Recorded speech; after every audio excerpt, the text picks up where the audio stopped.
이제 지금 민주당의 이제 반일머리도 마찬가지라고 보는데 조그만 것만 있으면 이걸 침소봉대해서 감정적으로 자극적으로 이걸 선동하는 경우가 많아요.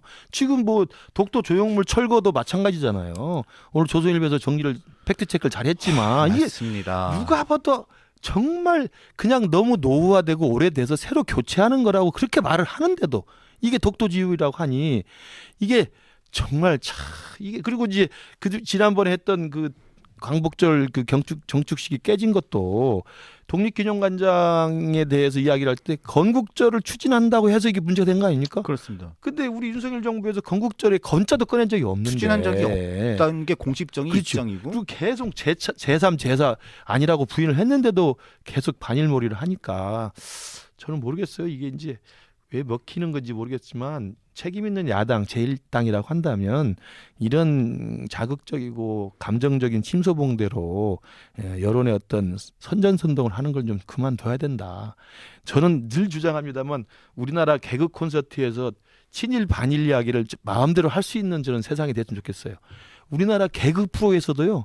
일본에 대해서 긍정적인 발언을 못합니다. 네. 그 개그의 소재로도 그건 쓰면 안 되는 거예요. 이게 참 우리나라가 왜 일본에 대해서 그 정도 자신이 없습니까? 나는 참 안타까워요.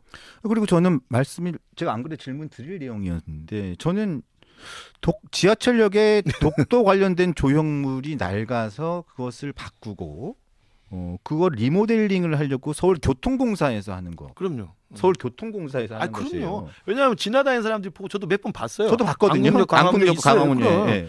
그거 보니까 오래됐으니까 좀 흉하잖아요. 새롭게 하겠다는데. 그게 왜 독도 지우기죠? 그리고 저는 또 그 이재명 대표가 병상에 코로나 글쎄. 때문에 입원 중인데 윤석열 정부의 독도 지우기가 시작됐다. 그러니까 진상 조사를 하라고 했답니다. 병상에서 그것도 코로나 때문에 치료 중인데 그래서 브리핑을 공당의 대변인이 브리핑을 하고 뭘 진상 조사를 하겠다는 건지. 그러게 말입니다. 정말 후쿠시마 오염수도 마찬가지였지만 네. 일본 특히 반일머리와 관련해서는 근거 없는 그리고 전혀 사실이 아닌 이야기를 조그만 빌미만 있으면 끄집어내서 침소봉대 해가지고 이 감정적으로 국민들을 선동하는 행위는 정말 제발 좀 그만했으면 좋겠어요. 정말 개그에서 우리 좀 일본 이야기도 편하게 합시다. 네. 그래서 오세훈 서울시장이 이렇게 얘기했습니다. 이재명 대표는 어느 시대를 살고 있느냐? 제1야당 대표가 허상 때리기에 골몰하고 있는 모습이 애처롭기까지 하다라고 비판을 했는데 이재명 대표가 병상에서 두 번째 지시를 했습니다. 코로나 때문에 입원하고 계시는데 또 2차 병상 지시. 의료 대란 실태 조사 대책 마련하라.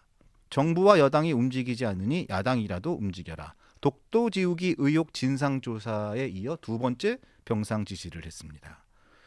병상에서 지시를 많이 하시네요. 글쎄요. 코로나로 병상에서 지시하는 것도 참 빨리 쾌유를 기원합니다. 쾌유를 기원합니다. 나오셔서 지시하시는 게 더 멋있을 것 같은데 그래서 앉아서 지시를 하시니까 병상에서 지시하시니까 좀 마음이 아픕니다.